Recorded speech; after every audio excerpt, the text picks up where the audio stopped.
Hello, it's Jana Eubank with Simple Stories, bringing you a new video for the Holiday Inspiration Series for Scrapbook.com. Today we're going to be making a decorative banner for Christmas. I love banners. You can create them for any holiday, season, or celebration. They are perfect for brightening up any corner of the room. They also make great gifts and great home decor pieces. Now, typically when you think of a banner, you think of like a long word that says like congratulations or somebody's name, happy birthday, something like that. But today we're going to be creating a decorative banner where each panel is its own decoration. I want to show you my step-by-step process for creating the embellishment clusters on each of the panels, and we're going to have a lot of fun. We're going to be using the Scrapbook.com Nested Flag Banners die set, and I love that set because it comes with so many different sized banner shapes. We're also going to be using this collection by Simple Stories called Jingle All the Way. I love the traditional colors of red and green mixed with the fun florals, trendy plaids, checks, and lots of fun, cheerful icons. Now, really, you can use any collection to create a banner. And so I want you to think of that as we're going through this process, that you can apply these techniques to any banner. You can also apply these techniques to any project. Really, when you're creating a focal point, a layered focal point, you could apply that to a card. You could apply that to tags, a scrapbook page, gift bags, gift boxes, mini albums, and more. As you select your products to work with, you want a variety of pattern papers and stickers. Here I'm also bringing in some dimensional stickers like these foam stickers, the chipboard stickers. We're also going to be working with the die cuts. I have grabbed the journal bits that have shapes and to use as anchor points, and then I also have the bits and pieces which have lots of those icons. I also pulled in the enamel dots for a bit of shine and the Puffy stickers for even more dimension. So let's get started. You can see that the largest banner shape from the Nested Flag Banner die set fits perfectly on a 6x8 paper. So we'll be pulling out most of our papers from the 6x8 paper pad. Now, the first step that I like to do is to pick the base of my banner, or maybe if it's a card, pick the base of your card and lay those patterns out. Now, don't be too worried about the patterns at this point on what you're going to be putting on top, because we're going to be adding lots of layers. So I just like to pick patterns that are pleasing to my eye. So here I have picked 6 banner shapes or 6 papers to use for my banners. Now I'm going to set those aside, and then we're going to work from front to back, or from the top layer to the back layer, all the way back down to that base pennant shape.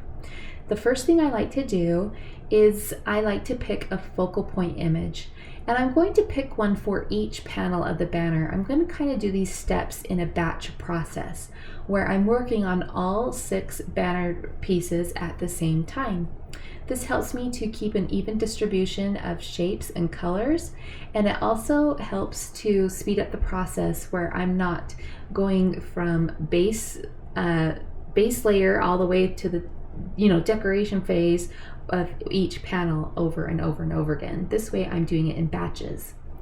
So here I am choosing the icons. You can see I've got the Santa, the snowman, the gingerbread couple. As I was looking through the element sheets to find another icon for my 6th banner, I noticed that there was that gingerbread couple again, and it was a little larger size, so I cut that out. I also decided to grab this little cute car with the tree on top to use as my 6th image on my banner.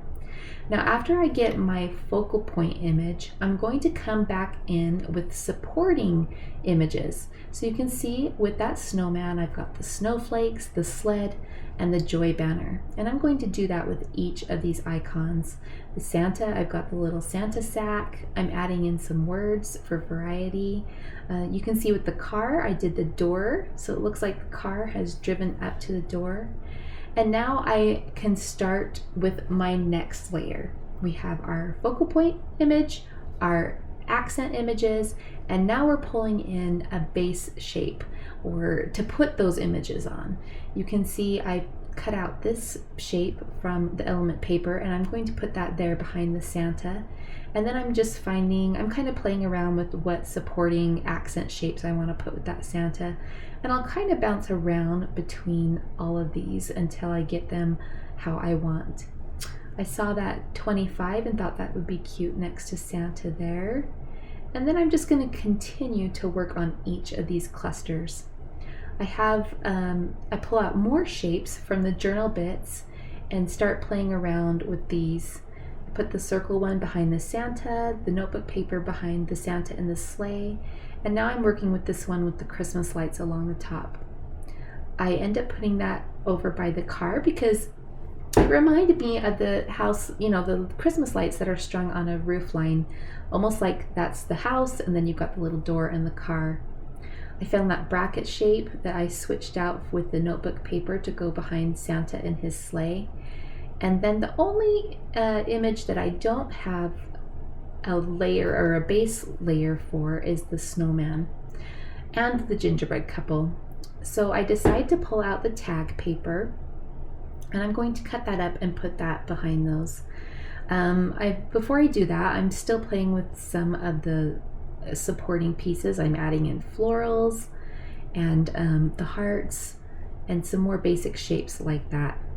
Here I've cut apart all the tags from the tag cut apart paper, and this first one that I try, I love it. I love that green next to that red heart, and so I use that as the anchoring shape for the gingerbread couple, and now I'm adding in some floral pieces. These feel good to me, and I think I kind of hold up the banner shape to make sure this is how I want each of those clusters to look. And now I'm ready to put them on each of their banners. I'm kind of arranging them in the order that I want them to go so that I have Santa on every other banner shape. And now I'm going to start to add in some dimensional pieces. I want each cluster to have some words to it, so I switch out some of the words for some of these foam stickers to add dimension. And I'm doing that. I'm doing the foam words on every other banner piece so that there's a distribution of texture as well. I love our foam stickers because they have that clear backing, and so it allows me to cut them apart and kind of audition them on each of my clusters before I stick them down. On this last one, I tried a few things, but I decided I wanted some black lettering there, so I cut out that magic word from the phrase. I'm happy with my clusters, so I'm going to take a picture of each one so I don't forget how I've arranged them, and then I just scoop them onto each of the banner shapes, and then I'm going to stack them up and start adhering them one at a time. So you can see that image kind of gets lost on that pattern paper, but don't worry, we're going to add in even more layers. This is where your nested die cut sets come in really handy. So I pulled out an oval set, a bracket set, and a rectangle set, and I'm going to alternate these on each of the banners. Here I'm using the oval. I thought that was a fun way to cradle the ho ho ho along the top.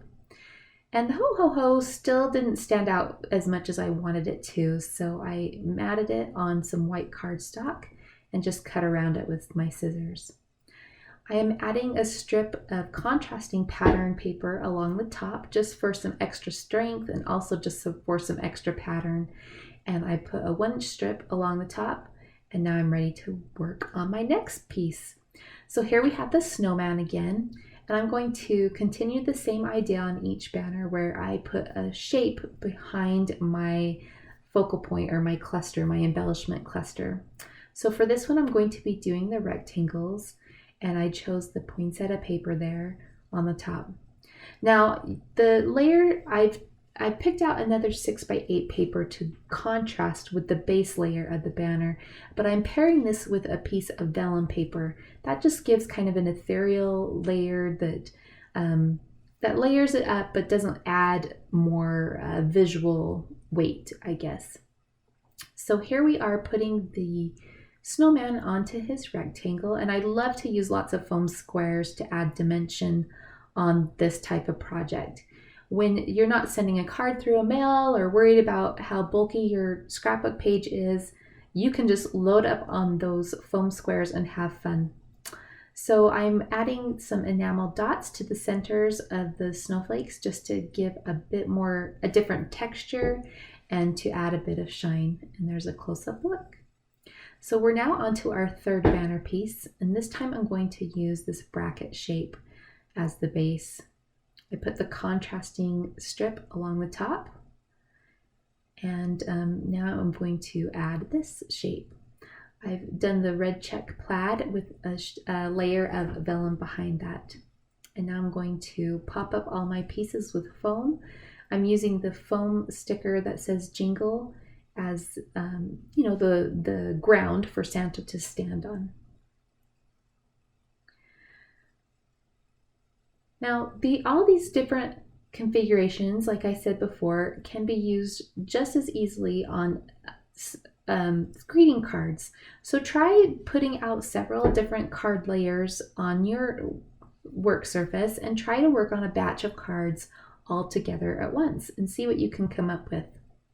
We're going to add in another foam sticker, that cute little holly, and then I wanted to play with the puffy stickers just for another another texture added in here. So we're going to put a few of these hearts sprinkled around to just fill in these extra spaces on that circle. And there we go. I'm happy with that. It's so much fun. So let's move on to the fourth banner, and this is our cute little gingerbread couple.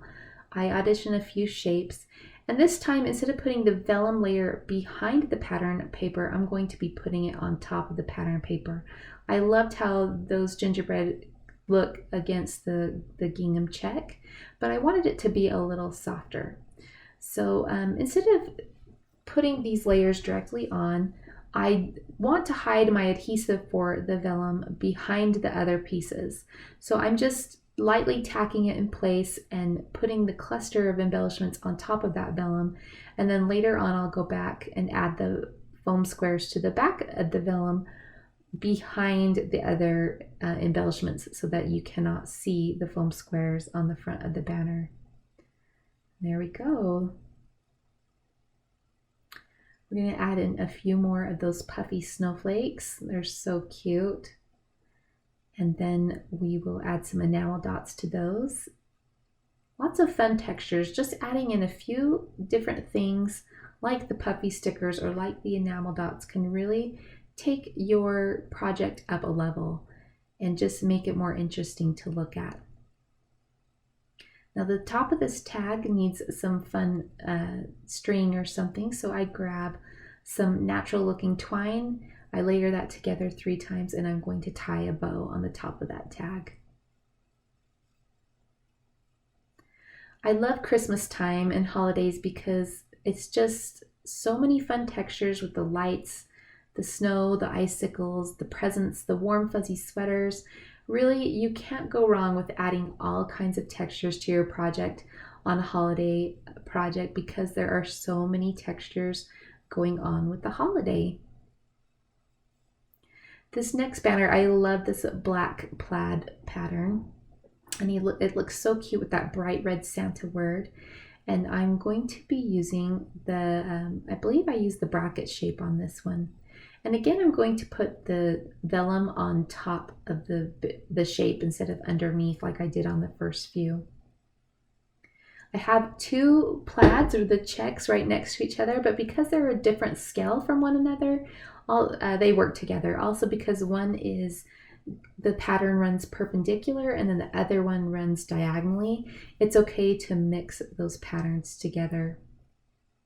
Again, you can see how we're using the base shapes to kind of fill everything out and to add a visual separator in between each of the patterns. And just adding lots of dimension. Now I took a cue from the poinsettia on that base layer and I added a foam poinsettia right on top of it. So if you're not sure how to embellish, maybe look for cues from the pieces that you're using and you can adhere the same item right on top. Here we are to our final banner, this cute little car driving up to the house to deliver the Christmas tree. And we're going to add this green strip across the top. And then we're going to use the rectangles this time on this banner. Again, I've used the pattern paper on the bottom and then the vellum to soften that pattern paper.